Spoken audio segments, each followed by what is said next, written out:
uban ni Jesus sa ilahang pagpanlakaw sa baybayon nga diin gisulti ni Jesus ang iyang kamatayon nga usa ka martir. Si Pedro milingi kang Jesus og nangutana mahitungod kang Juan nga nagsunod usab kanila.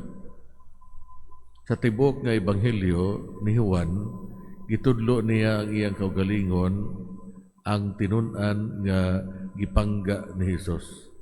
Mao kini ang makatandog nga kasinatian ni Juan sa iyang kinabuhi ug nakasinati uban ni Kristo nga si Jesucristo nahigugma kaniya. Ug nahimo kini nga iyahang pagkataon. Ang pangutana makaisunay, kanunay ba nako gipamalandungan ang paghigugma ni Jesus kanako? Si Jesus mitubag sa pangutana ni Pedro nga iyaha ra kini.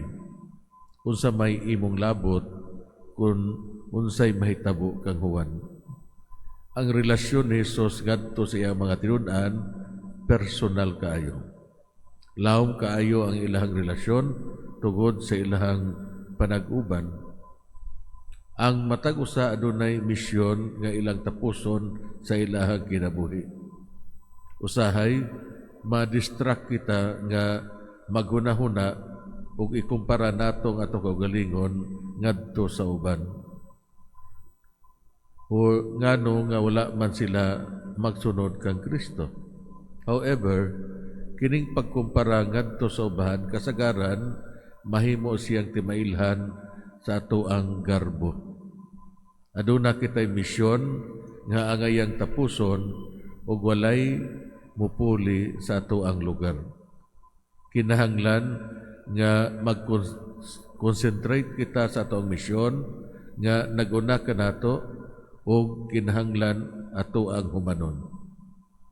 Saksi si Juan sa tanan nga panghitabo sa ebanghelyo.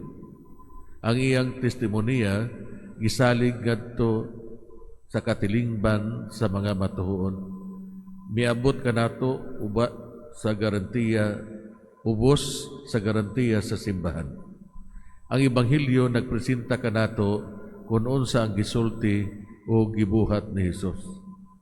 Kinahanglan mosalig kita sa ebanghelyo ug dili mo sidetrack sa mga modernong interpretasyon nga maghatag og kalibog sa tanan. Sa panahon nga magbasa kita sa balaang kasulatan, atong madunggan ang tingog o ang boses sa Ginoo.